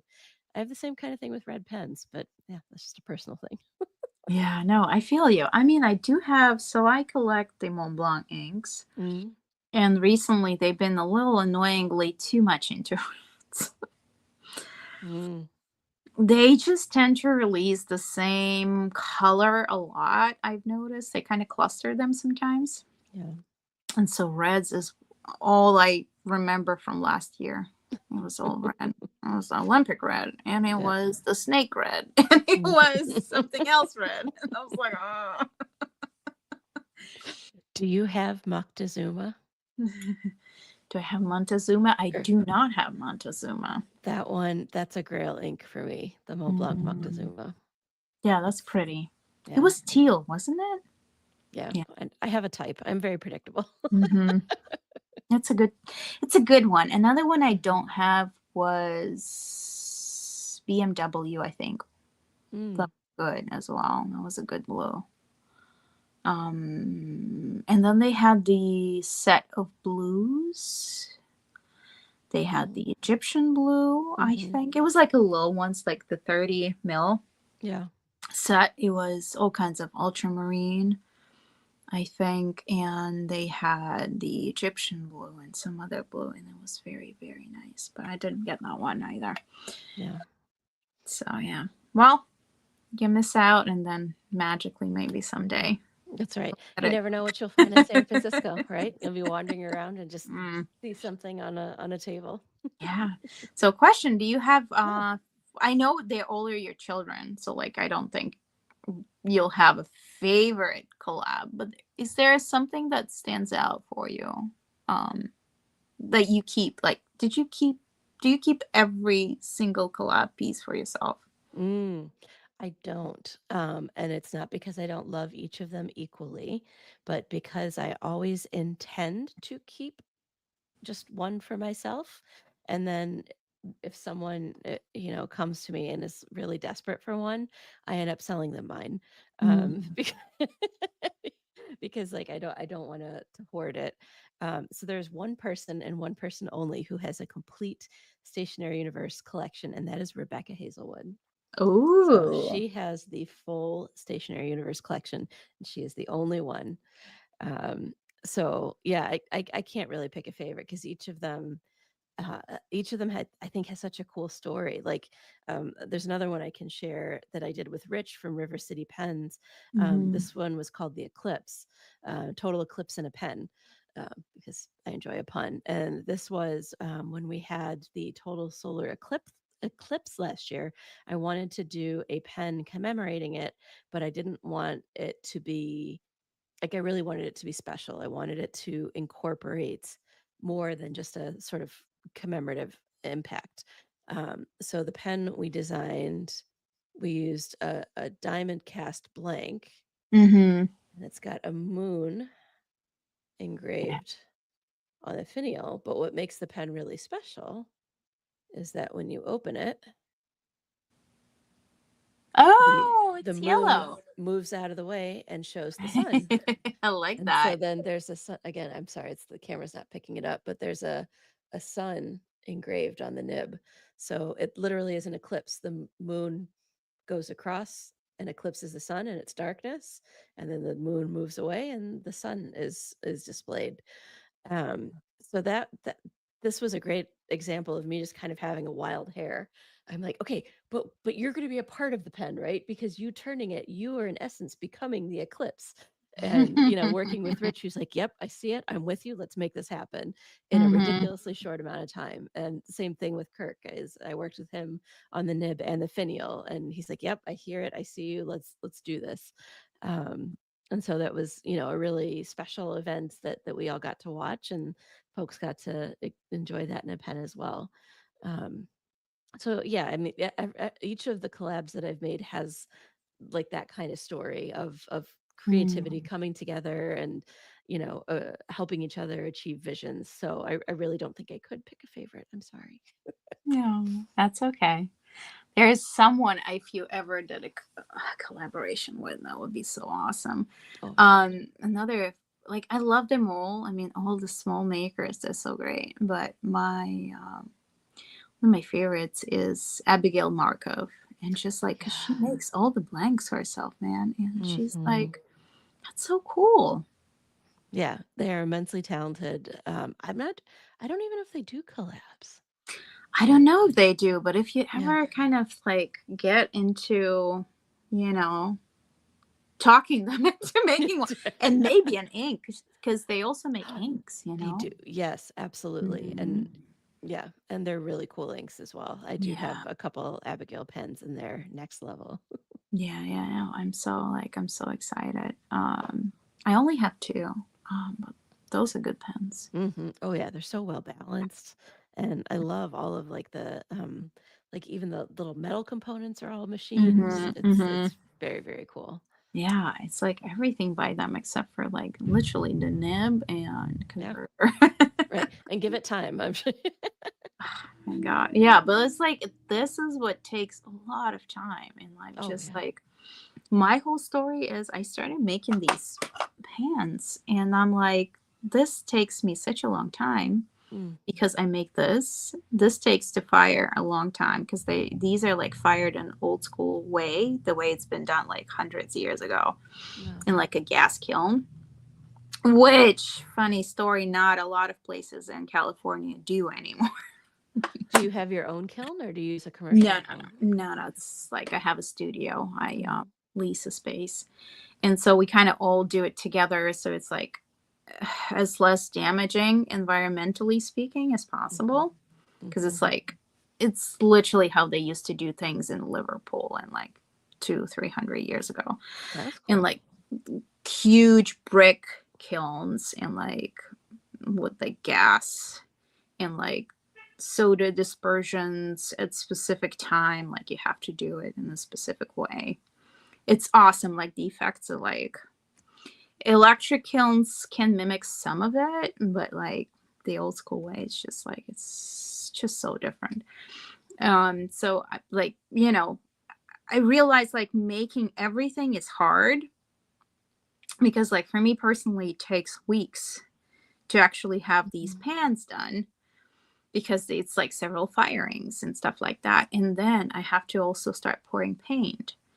And paint itself takes like layering and like it Mhm. drying. It takes like 6 weeks for that. But then like you once you have it, it's gonna last you for years. Mhm. It's just the amount of pigment in there. But like that's just talking about when one does like Abigail does everything in house. It just Mm. the amount of time. Yeah, it's It's crazy. incredible. It's all labor of love, right? Yeah. And that's like this is when you create something that you can't find somewhere else. Mhm. Absolutely. And then you bring people like with your vision, you bring people together that probably wouldn't have really created anything, um, Mm. you know, if you wouldn't have brought them together in this way, which is awesome. Yeah, I hope so. That's I know there was, with the local ceramic artist that I worked with, when I had posted about our the launch of our inkwell, a local Clevelander posted like, I didn't know, like I knew you and I knew, and now you're like what? Like, it's fun to see those sorts of connections, right, emerge and Awesome. um, yeah, and bring new eyes from her business coming to look at what I have to do, and same thing, maybe some of my fountain pen friends coming to look at her work. So yeah, it's very enriching in that way, and the rising tide, was it rises all boats, I think. I don't How'd you like found a ceramicist? Did you ever take your kind of class together or like No, so I actually met her because, wow, this is a deep cut, but right out of grad school, I was a journalist. I was working at Mm. Cleveland Magazine, and I interviewed her for a story about up and coming local ceramicists, and just really liked her and liked her work, and so I've followed her ever since, and her career has just been. Her name is Gina DeSantis, and her career has just shot up, and she now supplies. Anthropology and other amazing places carry her work. So I always, have just followed her work and loved it and collected some pieces. And when I had this idea, I'm like, oh, maybe she'd want to work with little old me, and and she was willing. Oh, So yeah, that's how. that's awesome. Yeah, anthropology is this is how you know stuff Mm, is taking off. yeah. That's so awesome. I love that. Yeah, no, it's like working in ceramics is such a like a work of like world of its own. It's Mm. just interesting to see how people kind of like navigate it. It's something that I admire the heck out of. I took a like at my local town has my local town, all towns are local, my town has a local little art center that one time I took a wheel class and Hmm. was extraordinarily ungifted at it. um, like, I don't think I made anything larger than like an ashtray, And although I'm I've like, taken so I can make stuff, but it's like I would say I'm averagely talented at the wheel. My strength is hand building. okay. But whenever I take this class, there's this one person never done it ever in their life, but it's like a natural at it. It's just so fascinating to me. And so it's like, girl, the rest of us is struggling, and this person is just like sitting there and just like it works for them. They're just the Mozart of ceramics, like never touched it before. Yeah, no, it's like I know people like that, and I was just Yeah. like, "This is incredible." But they're usually not that great at hand building. Isn't that So, funny? yeah, How did you get into it? How did you first try hand building or throwing? I actually did that in art school. So I Mm, was in art school like forever ago. I never pursued it like in career level up until now, because I worked in aviation, and then I after that I went into diplomacy, international affairs, wow. and I worked in that field for a while, and then some other stuff. Um, because art is, when you when you do art and when you have to seriously consider career in it, a lot of people usually try to talk you out of it. It's Mm, just not very lucrative. Just is what it is. And so that's kind of what happened to me at some point, but I had a great training, mm, and I had all the basics, and I had done a lot of porcelain painting, and I worked mostly hand building. I was introduced to. And, when I get back, I was like done with my international affairs stuff for a while. And I couldn't work in that field.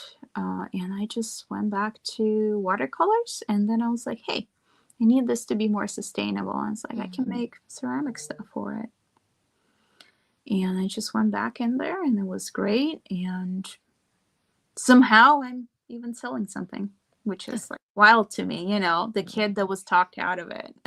mm. It's like, how is that possible?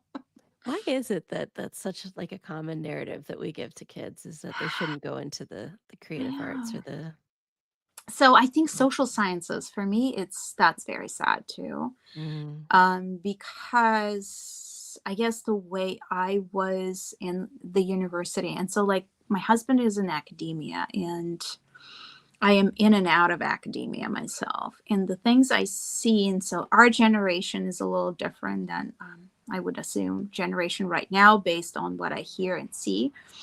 I was required to take a great array of classes just to give me a perspective on things. And social sciences are not a thing for a lot of mm, um, people who study sciences these days, unfortunately, which I think is a shame. mm. But and I would imagine maybe also social science majors might not take as many science classes. Who knows? But Mm. it's a little kind of not as mixed as I would like it to be, because like the whole idea is you're able to take an art class, you're able Yeah. to take a history class, and you're a same math major, right? And it's just great. That kind of gives you, it's not like you will change your major, which happens sometimes. You like fall Mhm.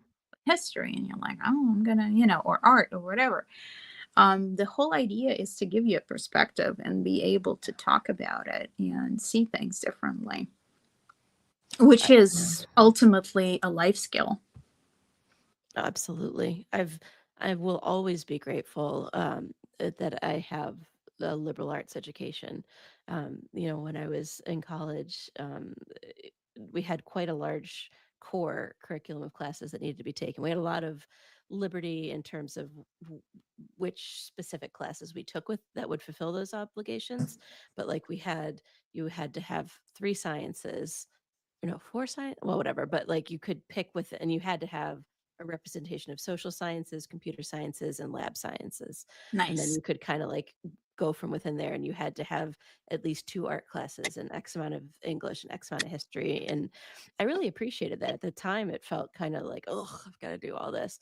But I'm Mm, grateful because, as you went along through school, you start specializing more and more in the classes of your major, but still having that grounding in liberal arts. To your point, it teaches you how to have perspective. It teaches you how to think, how to learn, mhm. and how to be curious.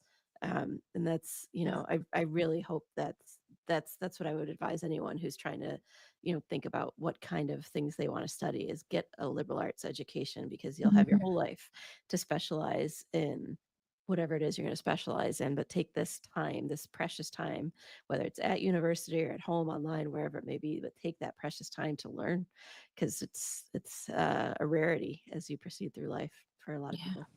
Yeah, and I would imagine like also, you know, you working in journalism, it gives you a different perspective. You do have to see those different angles, Mm. right, on your subjects. A friend of mine, I think she still works for New York Times. She writes for New York Times. We went to school together, and I would never imagine she would write on economics, but she did for a while.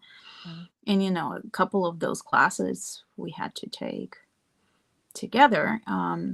I mean, that's awesome to be able to kind of like at least have those basics when you have to do something when Oh you're yeah. assigned.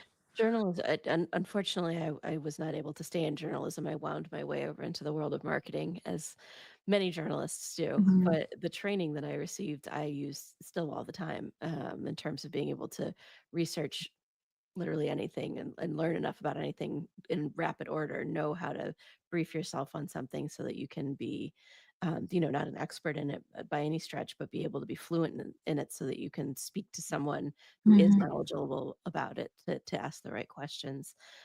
So that sort of journalism training has carried me in good stead, as has, and this is a little more unconventional, but my improv training.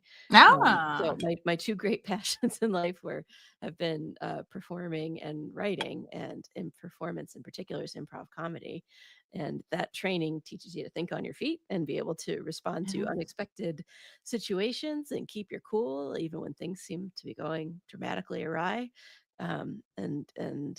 You're dying on stage, but you figure out a way to keep going because there's a bunch of people watching you and there's no other alternative. So those skills and the journalism skills, have stood me in good stead for a wide variety of unexpected applications. Well, you must start your YouTube channel. Okay. I don't know. I don't know if anyone wants to hear me talk anymore. I think.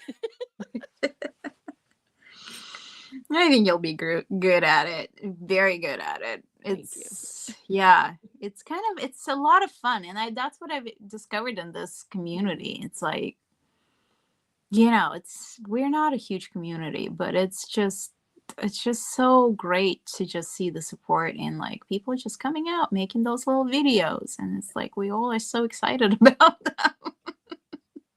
Yeah, And they're it's just the fun, best thing. Yeah. and you It's get to the meet best thing. so many cool people, and And you I get get to to watch talk that. to you. Yeah. All right, so we probably should wrap it up soon, but is Oh my there gosh, anything time is else you'd flying. like to tell me or to show me? Can I show you my rickshaw because I love it? All right, Before we go go, I ahead. know we talked about. Okay. So this, I worked again to come full circle with Tom from Sugar Turtle Studio, and this is the exclusive Stationery Universe print. Ooh, I like the color a lot. And they're Thank all you. That's constellations. exactly it. They're all constellations. Yay. It's written in the stars. So Tom and I had a lot of fun. I have such respect for graphic design talent. I do not have a scotch of it, but I have ideas. So I'm very grateful for finding people like Tom who are willing to work with me Mm, to take my ideas and bring them to such beautiful fruition. yeah. So we have these in a variety of different. We have them in the bonsai. We have them in the Sinclair, which is one of my favorite. Or I'm sorry, the not the Sinclair, the Fillmore. But we do also have the Sinclair. So they hold so much, and they've got the nice fuzzy blue inside. So this was another one, like, having a rickshaw come out was a pinch me moment. Like, "Really? Me? Hmm. Okay." But that's really a testament to Tom, and his skill, and Mark, and being willing to Mark and Cheryl being willing to work with me. So, yeah, really proud of that and happy to share it with people. Yeah. All right, you guys, if you still have any questions, Mhm. go ahead. If not, we're going to wrap it up pretty soon. Mhm. But it's been a lot of fun. Thank you for doing this with me. And Absolutely. Thanks for having me. I really enjoyed it. yeah, thank you. And I'm just like, hoping to see even more. Cause like, I think the way we met, the way I started talking to you was the pen I was considering from you. And I just love the whole idea of, was it Mayfair Pens collaboration that you had? Oh, the Star of Arundel. Hmm. And you kind of had that going on because you had your theme, um, and he had his, and it was just like meeting in the middle there, and it was so so cool. I thought it was Thank you. just That one, I loved doing that collaboration too. Ben is a phenomenal maker and a really cool human being, and so passionate about Tolkien. And I love me some Tolkien, but what I know about it is a thimbleful compared to his, ocean of knowledge. And we were talking about, what would that intersection sort of be, between our areas? And we started doing some research, and he first brought up the concept of the Star of Arundel, and I knew the reference, but once I started doing some research, right, my little journalism, put my little hat back on that has the press pass, no, and did my research, and I came to find out. This is one of my favorite things about the Star of Arundel. So it's the star from the Lord of the Rings, right? That's put in the vial, to be the light in dark places. And so, although Tolkien invented that, it inspired astronomers decades mm, later who mm. now have named the farthest observable star using any man-made, I'm sorry, people-made, human-made telescopes. They've named it the Star of Arundel. So there is actually now a star in the heavens. It's real. It's real, right? I'm like, this is so perfect. And that's to me what it's all about, right? That intersection of passions, and then Mm, finding out more and finding that, like, this concept has been inspiring people since, for decades, and is continuing to do so. And it, inspired us, and I'm hoping that it, inspires folks to write with it, and brings them joy as well. And that's what collaboration, I think, at its best, can accomplish, is that sort of inspiration, and making each other better with the ideas. yeah. No, yeah, I totally agree. I need to make something together with someone. Yeah. What's your big idea? What would you make if you were going to make a pen? Oh, I do like Mayfair pens Hmm. ideas. I think for me specifically, just because I use my pens, sure I do journal, but I do like sketching, and I think I would go Mm, that way quite a bit. And they're like, when you sketch, I do understand that's a requirement for those who like using the same pen, for example, for a long time. But when you sketch, like my requirement would be ink capacity has to be mhm, there because you really, I do believe that people might have a little bit less designated pens for sketching than for writing. It's just mhm, kind of very specific. I don't know how to explain, but I only have a couple of pens personally that I sketch with, and um, the ones that you take with you everywhere and stuff like that. And with writing, I feel like it's more, it can be, yeah, sure, I carry my pens with me, but a lot of times it's stationary and at home for me at mhm. least. Oh, So, I believe that. There's pens I won't leave the house with. no, there you go. Well, you Yeah. sketch with your whatever limited edition Mont Blanc. Yeah. Nope. And frankly, that nib might not be that great for sketching, which is Yeah. fine. You know. What makes a good sketching nib? I'm curious because I have no idea. So I Anytime. actually think Akuno is pretty great at it. Just because it's like you can also use it in reverse. I Mm, would say the sketching nib for me is good when it's a wider kind of semi in between fine and medium line. It's like normal condition when you just like normally write with it, and then when you reverse write or sketch with it, produces a thinner line. So that's for me hmm. personally. And then there are some people who like the not Waverly, but what Like is a the food other? eye? The Fude. Yeah, but I Hmm. feel like that is too much for me personally. Yeah. Have you sketched with like an architect? Oh, that's a good one too. Yeah, that's true. Yeah, that's a similar concept in a Mm. way. Yeah. Yeah, yeah. I have a reverse Mm. architect and reverse broad. So Mm-hmm. that works. And I have that my Centini. I really like my Centini pens. So I have that from them. That's their specialty nib, and they actually made it specifically for those who sketch. That's awesome. So yeah, that's kind of, I feel like the way people usually use lines is that way. A few days a little can be a little too much for me. It's like too wide. There are lines that I just don't need them to be that wide. And I want the widest line possible. Like if you'd Which like is to fine. hand me a chisel tip marker, terrific. I'm in. Yeah, I know there are use cases for all of that. And that's the Hmm. beauty of the nibs, right? Like you can Yes, get such a variety of them. that's right. Something for everyone. And then you can make like weird reverse grinds on it. And I'm like Yeah, like truly limitless customization options for every different need. yeah, no, I just, yeah, I love it. And that's like whenever you get that question, like, why don't you like fountain pens? Why do you need Hmm. a gold nib? I'm like, why do you need, why can't you use a roller ball pen, stuff Hmm. like that? I was like, because it only gives you one type of line. Yeah, that's it. That's right. Yeah, you can only get what you can get out of it. It's All right, you guys. I think it's time for us to bid a farewell. indeed a fond farewell. A fun farewell. Yeah, thank you guys. They're like at some point I think we're like at 8, 9 people Mm. watching us live, which I'm Oh, very grateful for. All thank you right, for and joining so us. I'll leave Tori's information and everything you can and want to know about her in the description. So, and you're mostly on Instagram, right? Yep. And then Hmm. your own website, And obviously. Manos. Yep. So it's underscore stationery with an E dot universe and stationeryuniverse.com. All right, and then all the fun collaborations, present and coming, can be Yes. found there. Stay tuned. I'll let you. I'll let you say your last goodbye, and then. Okay. Thank you so much for having me. All right, you guys. Okay. Bye.